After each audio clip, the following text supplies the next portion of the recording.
We live in interesting times. Today, stories. A church group reaches out to the hearing impaired community. A major arts event in Toronto. We'll tell you about a formal dinner with a difference. Not only do you have to bring your own food, you also have to provide your own table and chairs. What's all the buzz about gluten-free eating? And sneaker enthusiasts put their best foot forward at Vancouver Expo. Plus, in sports, in CFL play, a disastrous outing for the Vancouver Lions who hosted the Edmonton Eskimos. I am Kara Kabusao with Eagle News, broadcasting from Vancouver, bringing you stories from around the globe.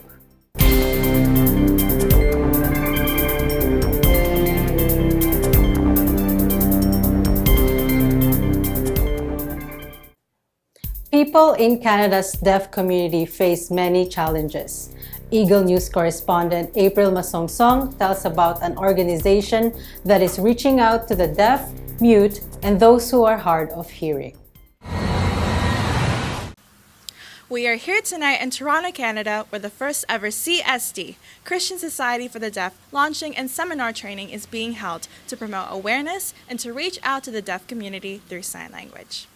According to the 2000 survey of the Canadian Association of the Deaf, there are more than 350,000 deaf Canadians and 3.21 million hard of hearing Canadians. Thus, communication proves difficulty as deaf and sign language speakers rely on visual and gesture communication. This results in a social need and an ongoing concern for the deaf community when it comes to looking for jobs and meeting their daily needs. Sign language is very important. First of all, it's for communication with those who have special needs or those who are deaf. We know that that is the form of their communication, and so especially that the church is reaching out to different communities.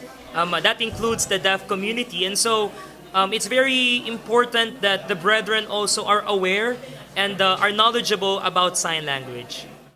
As the first CSD, Christian Society for the Deaf, the members of the Church of Christ in Greater Toronto hope to achieve a meaningful recognition to the deaf and hard of hearing community and eliminate the language barrier that often isolates. What we have now is an activity approved by the church administration. So you see the brethren, they are from different local congregations who gathered themselves and unitedly participated in the activity we have now. It is what we call as a deaf awareness seminar and a sign language seminar training. We were able to teach the brethren sign language, and everyone's happy learning sign language. Well, it was a very helpful seminar. Some of the basics, like I remember Father in heaven, and just simple things like hello, hungry. Can you spell out your name? My name? PJ's pretty simple. It's 2 letters. Let's see. So P was P and then J. Just drop the J. So. All voices deserve to be heard. The Christian Society for the Deaf brings forth significance in connecting with a community that speaks and expresses themselves in a unique way. It is one of the growing organizations that gives way for these connections to take place, thereby allowing more voices to be heard, accepted, and understood. Reporting from Toronto, Canada, this is April Masongsong, 1 with 25. Up next, a showcase of artistic works at the 13th Annual Luminato Festival. The Gluten-Free Expo in Vancouver helps people navigate their way through this disorder. And we'll tell you about a formal dinner with a difference. These stories and more when Eagle News returns. We will be right back.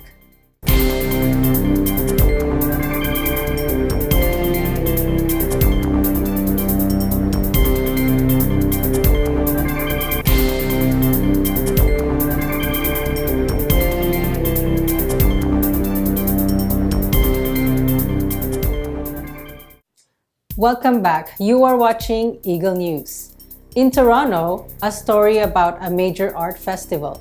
Eagle News correspondent Sabrina De Los Reyes tells us that for more than a decade, Torontonians have been treated to this showcase of work by domestic and international artists. Today, here in Toronto, happening at the Harbourfront Centre, is the 13th annual 2019 Luminato Festival, a celebration of arts where creative stories are told through the eyes of more than 100 Canadian and international artists, from the visual arts, to music, to dance, and to theatre performances. The Luminato Festival, also known as the Toronto International Festival of Arts and Ideas, is a 17-day cultural celebration dedicated to a remarkable group of artists, performers, dancers, and musicians with talent and skills shining through different platforms and stages within Toronto. Flowers for Katsuono and Leonard Cohen is a double tribute to two great artists that have influenced our work a lot in our lives. And the first idea came after we had an encounter with Katsuono in Japan in 2008. We were there to perform for the 100 years of diplomatic relations between Japan and Colombia, and we received flowers from him the day of our second performance. We were very touched because he's a very iconic, important artist, so we went to visit him next day to his home in Yokohama, and this visit impressed us very much, and I decided that I wanted to give the flowers back in the form of a choreography. So we co-created this piece with my colleague and the sub-director of the company. And then during the creative process, I met the music of Leonard Cohen, the great Canadian poet and songwriter, and I decided that I wanted to use all the music for my piece with poems and music by Leonard Cohen. So this is the main idea, and it's a tribute to two artists that were able to make a piece of art of their age and of their time. Highlights here at the Harbourfront Centre, which is Luminato Festival Central, are the House of Mirrors, an experience where one wanders and falls into an illusion of the city, and the Mada Uki Songlines, an outdoor extensive choral event from an ensemble of cultural and indigenous voices. Well, it's called Mada Oki Songlines. Mada Oki is an Ojibwe word, meaning somebody gives something or shares something or distributes something. Songlines is kind of the idea of a song which can describe the geography and the sights around you. And it's the free event at the end of the Luminato Festival, so it's for the whole community. And but I particularly enjoyed working on it because it has, the composer is a wonderful composer named Chris Dirksen, and she's written some wonderful sort of popular kind of sounding music, which is a great thing. It has a lovely sort of shape to the whole piece, so it's got a lot of involvement of community members, and it's for the community. Every year, there's a new feature, story, and adventure waiting to be discovered. Reporting from the Luminato Festival here in Toronto, Canada, for Eagle News, this is Sabrina De Los Reyes, 1 with 25. Thank you, Sabrina. Food allergies can often mean big lifestyle changes for people. Eagle News correspondent Ansel Merano looks at how a common food we eat is no longer part of some people's diets. Pain, discomfort, and inconvenience probably best sum up the life of someone who has an intolerance to gluten. These people cannot digest many of the foods most of us take for granted, such as bread, baked goods, and pasta. First, what is gluten? Gluten refers to the proteins found in wheat, rye, barley, as well as other grains. Folks with a sensitivity to this protein cannot digest it properly and have all kinds of abdominal discomfort. You've probably heard of the term gluten-free diet. These would be the foods people would be able to eat to manage their gluten sensitivity. A few weeks ago, a gluten-free expo was held in Vancouver to help people navigate their way through the management of their disorder. The 2-day event featured lectures given by 6 dietitians, as well as displays of gluten-free products. Attendees were given advice on how to prepare gluten-free meals, where to find budget-friendly products, and how gluten affects the brain and the way a person feels. Interest in gluten-free diets appears to be on the rise. According to the scientific journal Epidemiology, although less than 1% of the population cannot handle gluten, In the United States, an estimated 25% of Americans reported consuming gluten-free food in 2015. That's a 2/3 increase from 2 years earlier. And that's what's prompted mainstream food processors such as Kellogg's and General Mills to cash in and offer gluten-free versions of some of their popular products. From Vancouver, Canada, I'm Anne Solmerano, 1 with 25. Thank you, Anne. This event is not necessarily gluten-free, but it is unique. Eagle News correspondent Isabel Fernandez tells us about Diner en Blanc, a dinner date with a difference.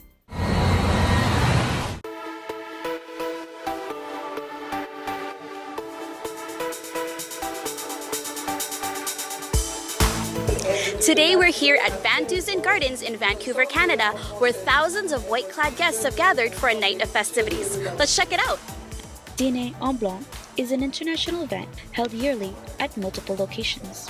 This dinner in the park is a dinner date with a difference. First, the ground rules. You must be dressed in white, and you have to bring your own table and chairs.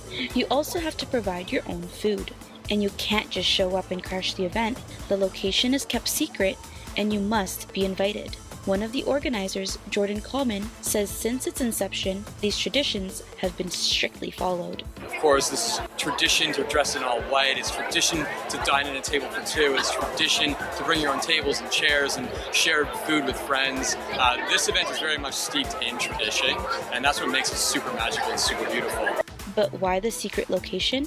The secret location is just a bonus because it adds mystery and intrigue and some anticipation, which are all beautiful human emotions and experiences in and of themselves, which amplify and make the event just that much better. Dîner en Blanc began in Paris in 1988 when Francois Pasquier invited a group of friends to an outdoor dinner. He asked them to dress in white so they could find each other.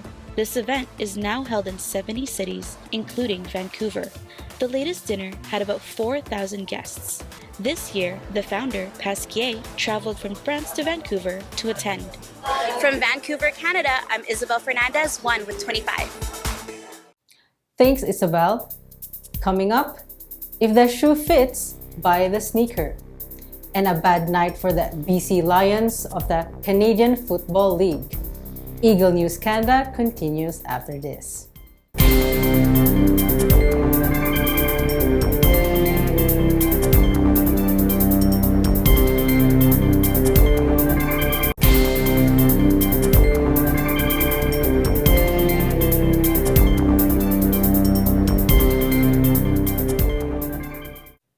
This is Eagle News. I am Kara Kabusao. You won't find these shoes in the bottom of someone's gym bag. As Eagle News correspondent Amy Palamenko explains, sneakers have become collectibles.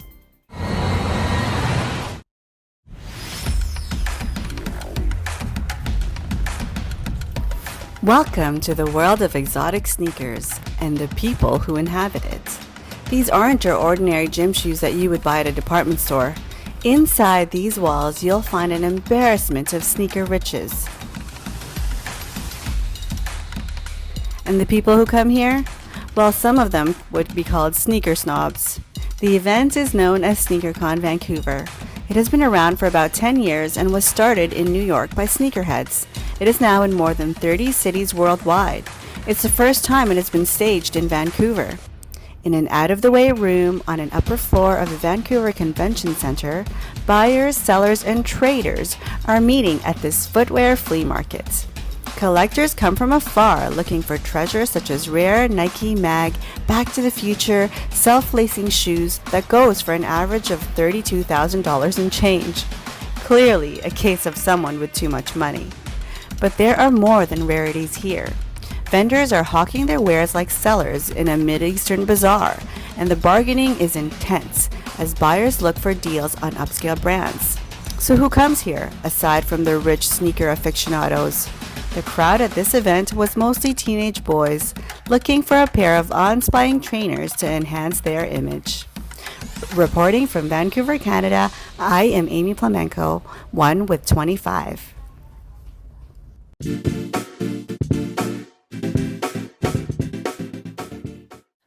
Perhaps a pair of those expensive sneakers might have helped the BC Lions. In their latest outing, the Lions were rendered toothless after being defeated by the Edmonton Eskimos 33-6. Details from Eagle News correspondent Anthony Sevilla. Week 5 in CFL action ended with a win on the road for the Edmonton Eskimos over the BC Lions 33-6 at BC Place. Eskimos quarterback Trevor Harris outperformed Lions quarterback Mike Riley. Harris threw for 2 touchdowns on 22 for 28 pass attempts. Riley struggled to generate offense for the Lions, unable to reach the end zone while also giving up an interception. The Edmonton Eskimos outbattled the BC Lions for the second straight week, with huge contributions from the Edmonton's defensive line. After collecting 7 sacks against the Lions in Week 2, BC had no answer for Edmonton as the Lions' offensive line gave up another 4 sacks in Week 5. Edmonton's head coach Jason Moss gave credit to the physicality and tenaciousness of his team's defensive unit. I just think our guys, we have some good schemes up front that we put in during the week, some different stunts and different things, whatnot. But I think physically our guys just get after people, and that's been our moniker all year. They are tenacious, all of them. And our secondary is doing their jobs too, so it's making the quarterback hold it a bit. And then when he's doing that, our guys are, efforting the way they are, good things happen. Edmonton's offensive unit also played a huge role in the Week 5 victory, especially from their quarterback Trevor Harris. Harris threw for 2 touchdowns on 276 yards, struggled with an injury in the first half, but was able to shrug it off in the second half to lead his team. Eskimos head coach also acknowledged his quarterback's performance and his efforts to return in order to lead his team. It didn't look good for him coming back, and he gutted it out the second half, put another knee brace on and gutted it through. And, you got to be, when you're a leader, when you're one of your team leaders is willing to do that, put his body on the line, it says a lot of things. And, for him tonight, that was tremendous. So very, very proud of him to lay it all on the line tonight. We talked about it during the week. We said superhuman effort to go in there and take something from somebody, leave it all on the field, and I think Trevor did that tonight. The Lions head coach Devon Claybrooks showed his disappointment on his team's performance and addressed what changes need to be made and his faith on the team heading forward. Well, we're going to have to do some self-reflection on ourselves as a staff and everything, and we got to sit down and we got to decide and determine that who's executing and who's not. And if the guys are not executing, this is professional football. So if they're not executing, then we got to revisit that and we got to do that, and we'll explore those options as well. It's an embarrassment to us and it's an embarrassment to this organization to put something out there like that on film when it comes down to base things. The Edmonton Eskimos gained the upper hand against the BC Lions once again, stopping their former quarterback Mike Riley from generating any offense for the Lions, limiting him to just 17 for 26 on pass attempts while protecting the end zone. The Eskimos improved to 3-1 while the Lions find themselves last in the West Division playoff race. I'm Anthony Sevilla for Eagle News, 1/25. That is this week's Eagle News. Join us next week for stories that matter to you. Visit our websites at eaglenews.net and eaglenewslive.com. Follow us on Twitter at twitter.com/eaglenews and on Facebook at facebook.com/eaglenews. Thank you for watching. I am Kara Kabusao. I am 1/25.